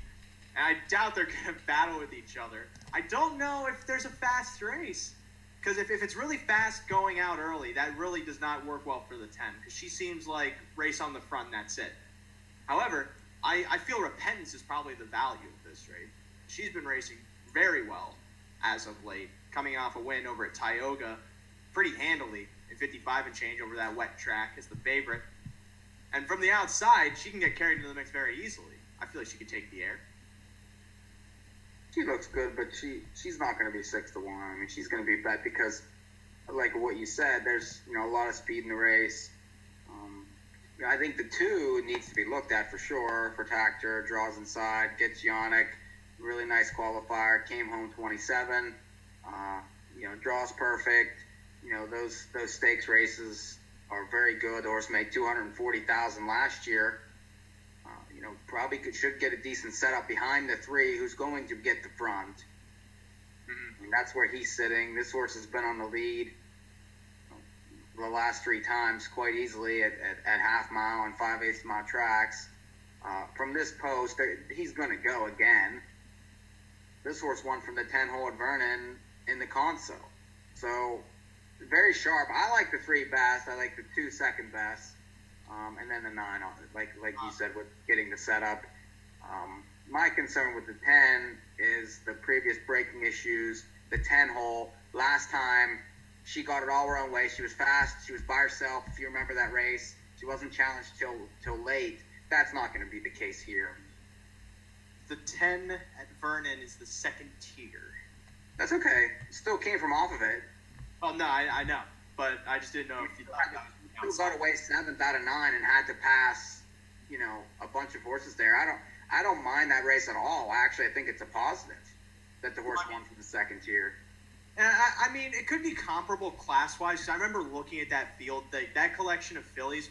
There are a bunch of really well-bred fillies. Like Mushka Stride is out of Check Me Out, but the rest of them, most of them form-wise, were pretty moderate to begin with. So she raced as she should have. She was the favorite and she won. But with Basquiat, I can't get past how I saw her at 2. Because she was always a second-rate 2-year-old to me. Because Tactor had a bunch of really other nice 2-year-olds that... She won 6 out of 10, though. Against races that were not really the first-tier stakes races. Okay, but this isn't either. And that's true, and that's why I preface by saying I can't get past that fact. And I feel like she's going to be overbet because of the Tactor angle, and she's also very beatable. She's going to be bet for sure, but I think she's going to be tough. But then, I look at this, I don't feel like Sammy's Rolling Stone has much of a shot here. Lima Novelty was a bit interesting to me from the 2nd tier. She can get a decent trip, but she doesn't. She's also just been racing on smaller tracks, and she's raced decently again. She was 3rd to Hat Trick Habit back on May 18th here at the Meadowlands. She was 3rd to Atlanta, 2 back. That's right. In New York Sire Stakes at Tioga. Yeah, that line's probably a little bit better. I mean, she still lost. She was the best of the rest. Well, yeah, but according to Rod, fast closing 3rd is Giant, so this horse could be Giant. Where's Rod? If it's according to Rod, then I think we have. Rod, where are you? What's wrong with? You guys just kept talking and talking and talking. Well, chime in, Rod. Hey, Who you love? You're never much of a talker to begin with. Who you love, Rod? The 12, Lima Novelty. Fast closing 3rd. Time to the winner's circle. There you go. There's your angle. No. Although I do I do like the horse a little bit to use underneath, but I think this race is probably going to be won by the 2 or the 3. They're going to be sitting up close. There's not a lot that's going to chase after these 2 early on. Maybe the 10 goes. I'm not real sure. Probably going to go and look to find a spot somewhere. Otherwise, she's going to be hung out there a long way with Svanstedt on the lead. I think we all know that. The other one is a price play. I think Fury Road is a decent price to look at. Should get a decent trip in here. Andy McCarthy jumps back on. He drove this horse 4 and 5 starts back. Was second in that consolation at Vernon, and I think this one is the other one with the early speed and could just get out of there and get away third, and just follow Svanstedt on the front end. That looks like the way to go here, and this one, as long as she stays flat, she's got a shot at a decent price as well. I just want to say this. I was reminded that I have the Meadowlands feed up currently. I turned on Pocono last week because I was working my shift as a news editor. I was going to keep track of the stakes races over at Pocono, and they just wrapped up the pregame show. And lo and behold, the Often Pacing commercial comes on. I hear my voice on that feed, and I can't escape myself, it seems, in this business. You're everywhere now. NAHUpicks.com everywhere, too.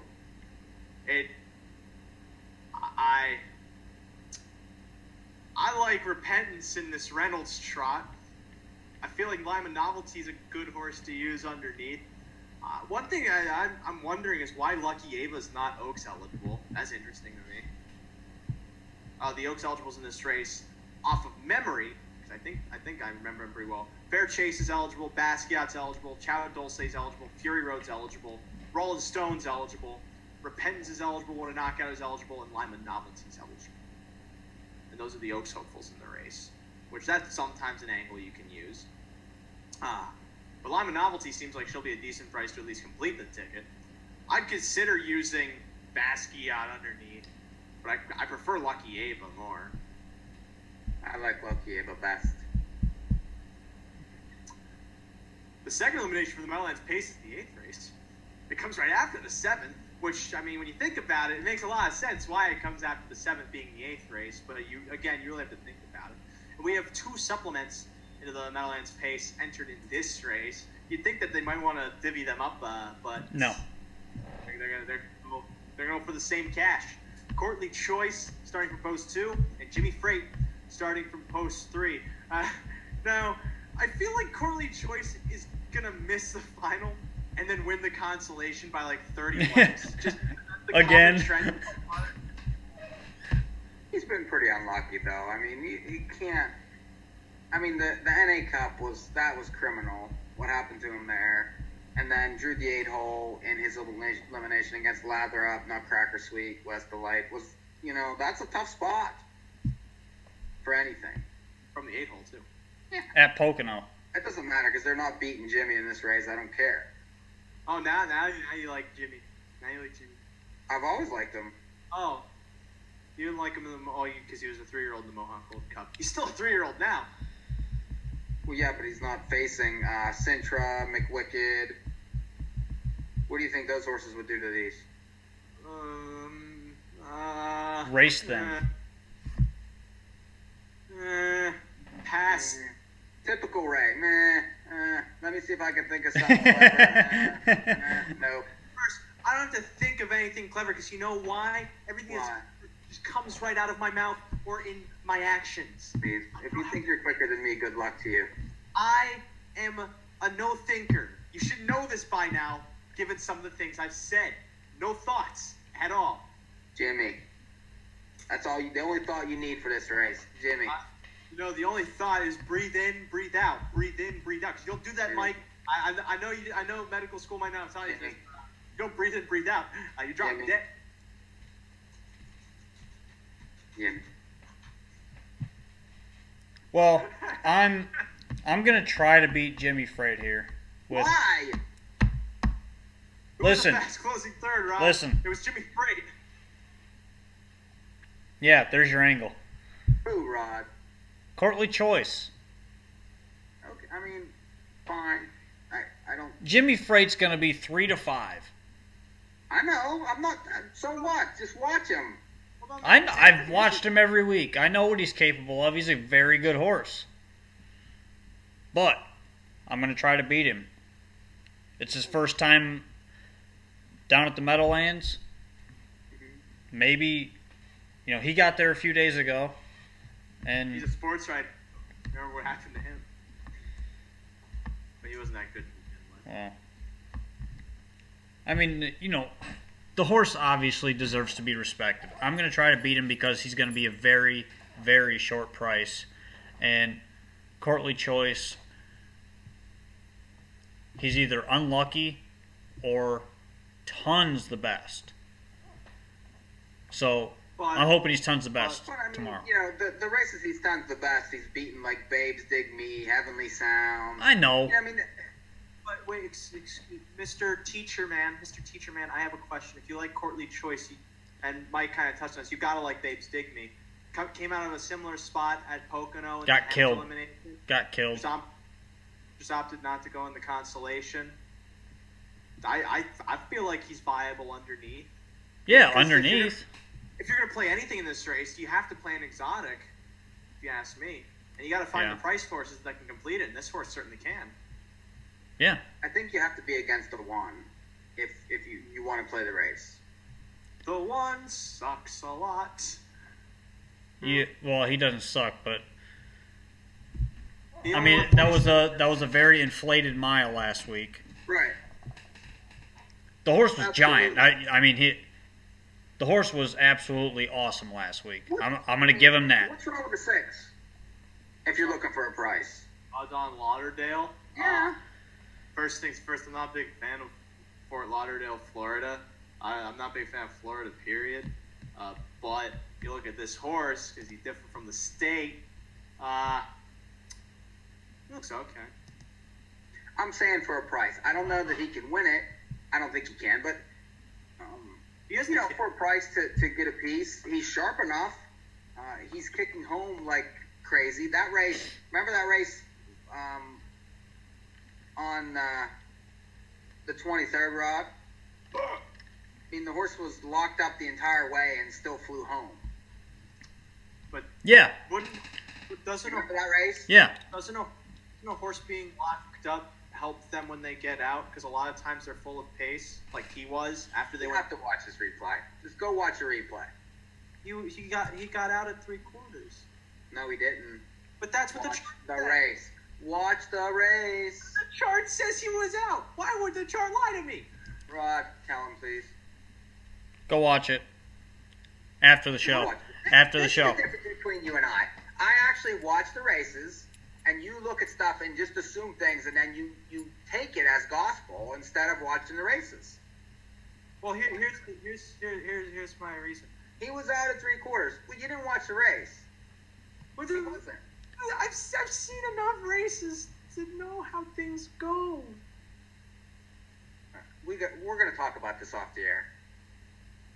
I've seen Yes, enough. because they're getting ready to go for the 10th race at the Meadowlands. About 5 seconds. Oh, Rod, did you get the anger bar ready? Did we get that out of beta?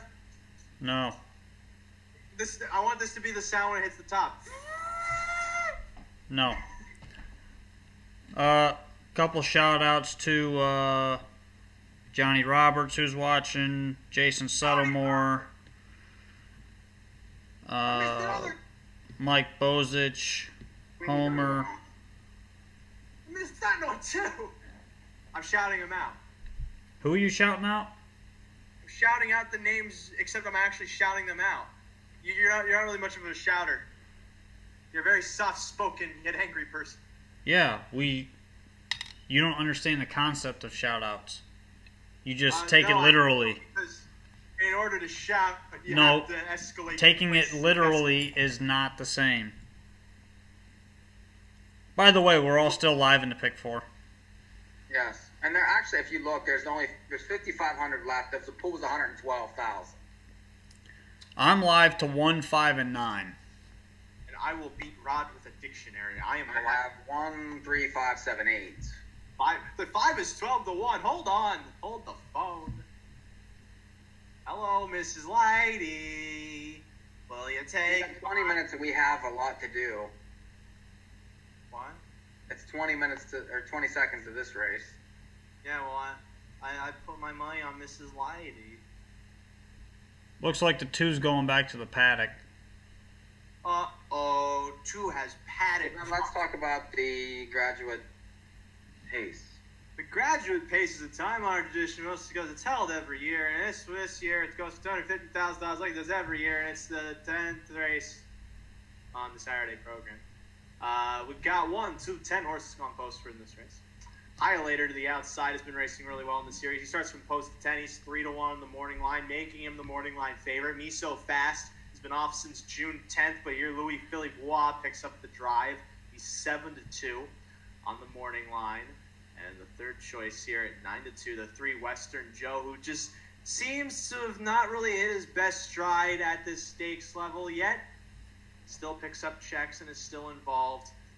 He's 9 to 2 as the third choice. I feel like this is a very competitive race, and partially that's because I look at Max Jackpot and he finished third at 103 to 1. I don't hate Max Jackpot in the race, but I love the horse in this race. But Rod, I think you had a strong feeling. My strong feeling was the last 2 weeks when Max Jackpot, I told you guys he would hit the ticket. Oh, he's just not hitting the ticket here. No, I didn't say that. Not like that. You guys were talking smack about my pick on Max Jackpot, and I don't mind this horse. I like this horse. Right. There's a difference. We were talking smack about you, not the horse. And he made money again and again. He's gonna be a very good older horse, I think. How do you like in this race, please? Yeah, I don't really care if he's going to be an older horse or not. I care about this race. I like him in this race. Do you like Max Jackpot? Yep. To win. Yep. You think you can beat Highlighter? You think Highlighter? Yes. Beatable. Yes. Anybody else? I feel like the pace could screw Highlighter if he leaves. Agreed. Unless he doesn't. I love the 8. I feel like he's going to murder these. Really? Oh, yeah. It doesn't worry you that there's more speed that could tank him? It doesn't matter because I think that he's faster. The only race he lost the Franklin final, but he had no shot there. I mean, McWicked was shot out of a cannon. Those are better horses. Those are older horses. That race, whenever Cintra went and, decided to go through the infield, he was, legitimately second in there, with his speed. He controls the race. I'm curious to see what Highlighter does, but I just feel like that Filibuster's a better horse, and a lot of the stuff inside him is going to sit, so he's not going to get that much pace pressure early. It all depends on what the 10 does. If the 10 sits, the 8 will win for fun. Okay. That's just my opinion. I feel like if he's around that 8-to-1 price, I definitely consider that. No, you're never going to get that. I'd be happy with 4. Which, we've talked about those moments where you look at the board and you go, wait, why is this horse this price? This seems like one of those races where that would end up being how you play it. Where, me So Fast is 9-2, what? Or say, don't tell me again, 15-1, what? Bloodline's 20-1, well, he deserves to be 20-1. Don't tell me again's interesting. Just because he raced well in the Franklin. He had a perfect trip, albeit to finish 4th there. He still kicked home strongly, so it's not like he totally retreated off of that. Could work out a similar trip from the inside. He's going to be a decent price. Besides him, nothing else really stands out on paper. Looking at I don't mind Max Jackpot underneath. I think he can certainly hit the board, but I don't know that he can win the race. I mean, he doesn't really like to win all that much. He needs it to really fall over. I think he could possibly get the setup, and that's why I like him. you're gonna get paid if he wins. No question. If Me So Fast gets a trip, he can do well here too. I don't know how he's going to be bet. I don't know with the Wah drive. That's the very big curiosity of it all. Wah can sit with horses too. Barely. He wants to be in front more than he wants to be president. Well, I don't know how that makes sense because he can only be prime minister. What? Rod, are you trying to raise the roof? What are you doing? No, I'm saying we got to move on. What do you mean we got? Oh, hello. Yes. As the 10th race, there's still a shoe repair going on in Miss Bling. We have races to talk about from Running Aces for Sunday, July 8th. Sunday. Sunday. It's not 11:15. The clocks are broken. There's no way. There's way. That's wrong, but we're going to talk about this anyway. Before we get into the pick 4, there's 2 eliminations for the Dan Patch free-for-all pace, and it starts with the 8th race, which coincidentally also kicks off the jackpot pick 5 over Running Aces, which I don't know what the carryover is there at the moment. I think there's still a carryover. There is. It's the Darren. I know you're still watching. What's the carryover in the jackpot pick 5? I want to say it's like around 1,500. Which is, I mean, because it did get hit like 3 out of 4 nights. It was crazy. Now, with this race, well, first things first, Nuclear Dragon has the most speed on paper, but he's also coming from Northfield off a 50-1 win. Meanwhile, Roland and Rock has the class of the race, and he's coming in off of the Iowa Fairs, and he's 2-1, second choice on the morning. And of course, you have the local horse Fire Drake, who won this race last year. He's the third choice, and I feel like the value of the race, but at the same time, Roland and Rock seems like he's supposed to be the horse to beat. He is. What's wrong with the one? What's wrong with the one? Who's the one? Hawks Red Chief chases. Well, yeah, but he gets a giantly better post. He has 5 wins this year. He's been in the mix every time. He's not going to have to kill himself to get that early position now. He's going to get a trip in the race. And, I feel like he's going to be ignored. I mean, you mentioned 4 horses before. You didn't even think about this one. I feel like Fire Drake is a better horse hands down. Really? I mean, right now, you think he is? Yeah. Yeah, he went right by Hawks Red Chief last time. Well, but, they had... Well, okay. I mean... But the one definitely gets a giant post switch, for sure. But at the same time, it's like Roland and Rock is... He could be a single if you're playing. I don't know what to expect from that one. He is a single. He's way better than these horses. He will win this race. He'll win for fun. Okay. You would know better than me. And the carryover is just under $3,000 for the jackpot pick 5. So, what's tomorrow's look like, Rod? You looked, didn't you? I glanced at tomorrow's. I still got to do the write-ups. Okay. All right, so Miss Bling's back on the track. They'll be going to gate momentarily. Let's quickly run through this first leg of the pick 4. $7,500 guarantee, the 9th race. No, they're about to go to the gate. Why would we go through it right now? Because I did not see the countdown clock, did I, Rod? He's on. They're not put. They already put it up. They can put it up again. No, they're not. Trust me. Why not? They're going right to the gate. All right, then. We'll talk about that first leg after this race. And we'll run through that sequence. Darren says he likes Fire Drake on top. What did he say? Darren likes Fire Drake on top. He's definitely... I'm looking for a price in the race. Fire Drake will be a price. Not as good a price as the one. Well, that's without doubt. True. However, they're going to the gate.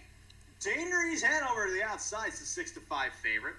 3-1 on the 8. I command my spirit. 6-1 on the 1. The second start. Scratch down to a field of 9, all in line. in motion and approaching the start. Often facing sheer talent with speed, as with I Command My Spirit alongside Daneries Hanover leaves 200 Jingra encouragement. The second star pushes through to the rail around the first turn to be fourth, while Miss Bling floats away fifth. Jenna Hanover's back sixth, then in front of Mohara Hanover seventh. Cedar Hall Eris is eighth then. Then it's back to Majestic Toddy trailing this field as I Command My Spirit got to the front of the opening quarter. Daneries Hanover's parked out and marching onwards to take the lead through 27-2 opening clip. Sheer Talent's third to the back stretch. The second star sits fourth. Miss Bling remains fifth as they move on to 3/8. Jenna Hanover moves to the outside sixth as Cedar Hall Eris begins a bid to the outside, looking for cover with Majestic Toddy behind them moving to the half-mile station. Daneries Hanover trying to ration out her speed here to the half-mile in front of I Command My Spirit by a length and a half. Sitting third to the inside, locked in, Sheer Talent is out and moving. Comes the second star through a 55 and 4 half, 28-2 that second quarter. Miss Bling second over, then to the far turn. Jenna Hanover's in that flow third over, fourth over, then Cedar Hall Eris. Mohara Hanover paces to the inside, the penultimate one, about 5.5, 6 lengths off the lead, and Majestic Toddy moves to the outside in the back. Battle on the lead here midway around the far turn. Daneries Hanover's a neck in front. The second star to the outside applies pressure. I Command My Spirit then locked in by Miss Bling, ready to tip 3 high from the back then. Jenna Hanover and moving towards the center, Cedar Hall Eris. 124 and 1. They got to catch Daneries Hanover into the stretch. Room opens for I Command My Spirit to angle off the rail. Sheer Talent with room then to move up the inside, but they come on down to the 8th pole. It's down to 2. Daneries Hanover sprinting. I Command My Spirit lunging. They're well in front of Sheer Talent as Daneries Hanover leads to the line and gets it. Daneries Hanover from I Command My Spirit, then Sheer Talent third in 152 and 1. 6 to 5 favorite. I move on. Rod moves on in the pick 4. Well, chalk it up, boys. Itchy nose. First leg of the pick 4 at Running Aces for Sunday. It's also the second elimination for the Dan Patch. And there are 2 horses in particular I like. They aren't really groundbreaking horses. They're pretty obvious. Gold Star Misty, the mare, she's just been racing tremendously here at Running Aces, and I feel has the form to beat these horses very easily. And the 7 Trashy Tongue Talker, who just makes sense because he has speed shipping in from a tougher circuit over at Hoosier, and also has decent miles over at Hawthorne. I'm 5-7 that race. I feel like, oh yeah, Rod, you agree with me there, except you also throw on Stevensville. Yeah, Stevensville's, he's a horse who's been racing pretty well. His thing, he's usually up close. Last time he made a quarter move, his stablemate was on the front end, and he made that move, got by him pretty easily. But he draws inside again. I think he's a must-use here. There's not really a lot that I see in this race. Trashy Tongue Talker. He's a big horse. He doesn't. I don't think he's as good on a smaller track. I think he's a big track horse, and maybe he's going to have a more difficult time with his style of racing because he does like to grind a little bit. So we'll see. I like 3, 5, and 7. Now, Mike, what I found strange is you don't even use the 5 and the 7. Yeah, I like the 2 inside. 2 to the limit I've been chasing a little. That mile 2 back was massive. Flew from the 8 hole and basically was last up until the last couple steps, and that was a big race. Should have never been 23 to 1 in there, but that's when Best in the Business got away. Then missed a week. Last time was in another tough spot from the back. Draws better, and I feel like could be in play, especially with all the speed in the race from the outside. There's with the 5, the 7, a lot of them going, so I feel like it could set up for him.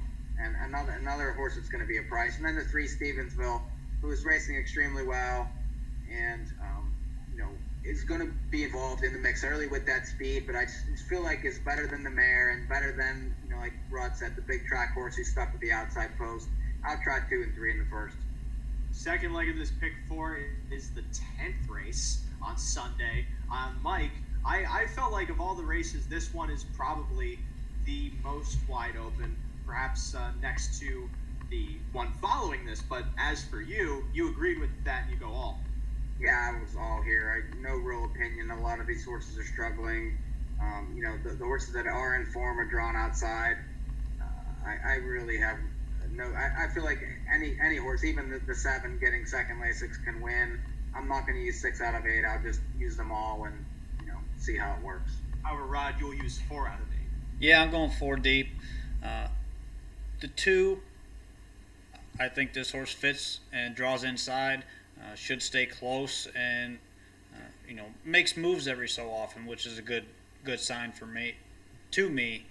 So I'll throw him on. Opticrombie, the 6, has hit the board the last 3 starts.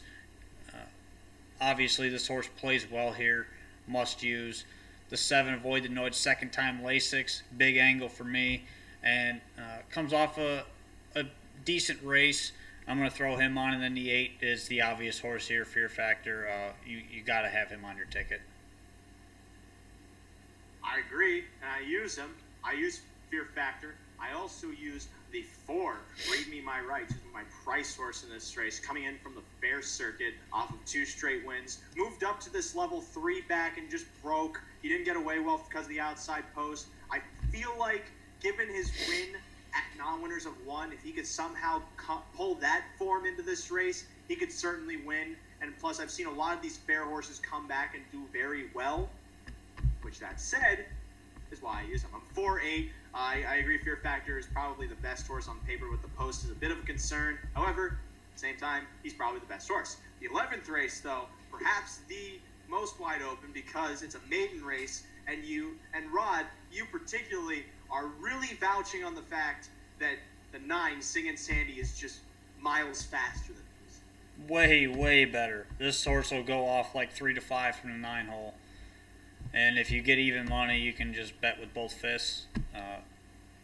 This horse. You want to bet both fists on a horse that's 0 for 12 from the 9 hole. Don't care. Came 31-1 last time. That was at a fair.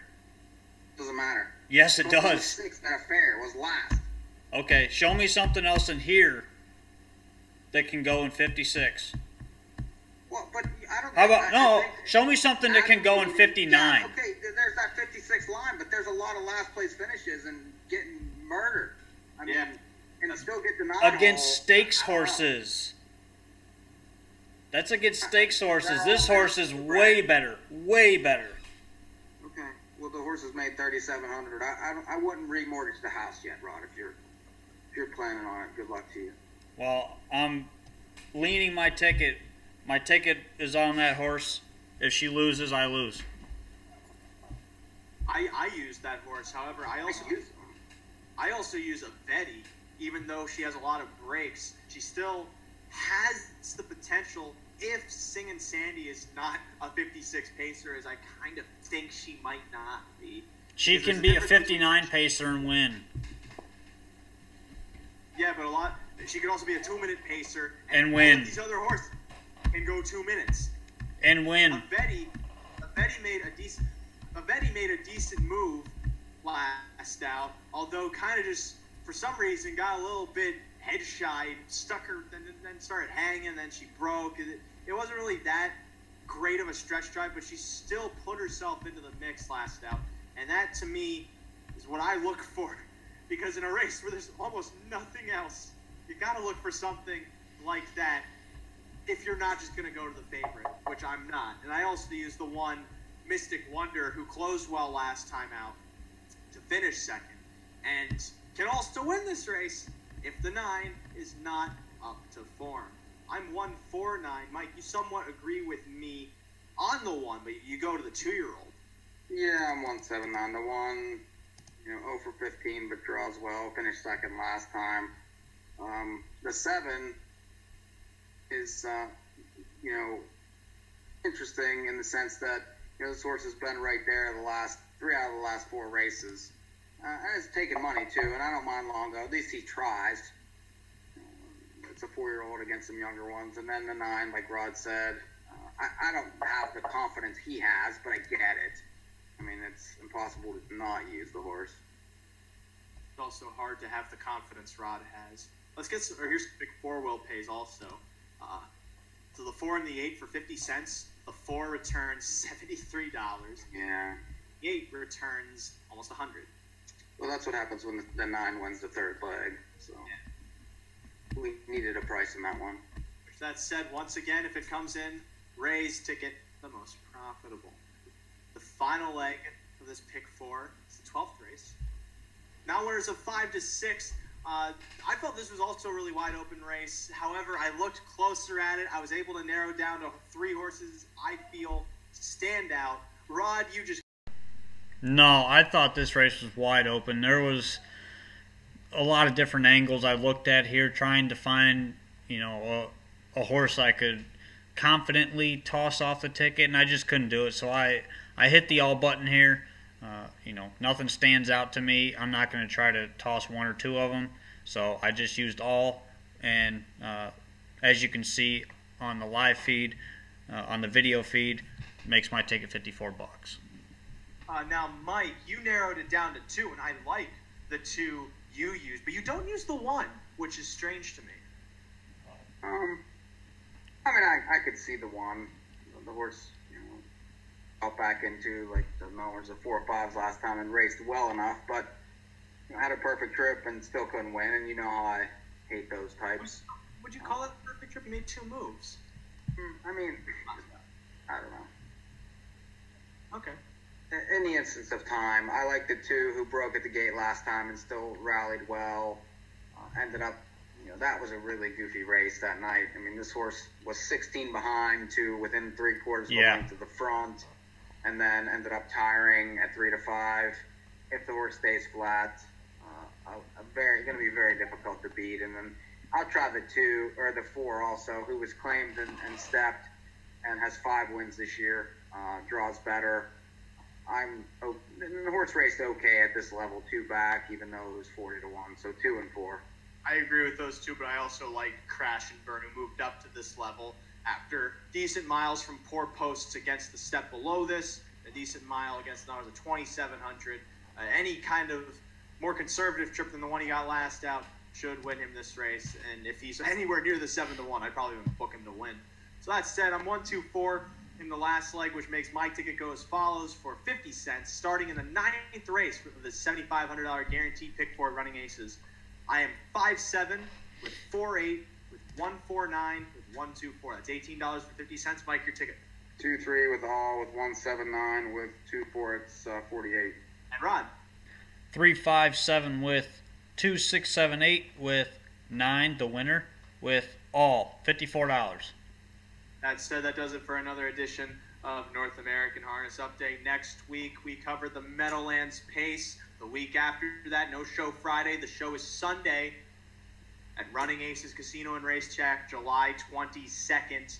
Post time for that, or show time for that, to be determined. Meantime, you can go over to NAHUPicks.com, NAHUPICKS.com, where you can find archives of this show, as well as racing analysis every race day from the Meadowlands Racetrack, Woodbine Mohawk Park, and Running Aces, as provided by Mike and Rod, and occasionally myself. With that said, I have been Ray Catolo. They're Mike Rebosi and Rod Allums Jr. Yep. And next time the clouds blow westerly, maybe the sun will shine on through.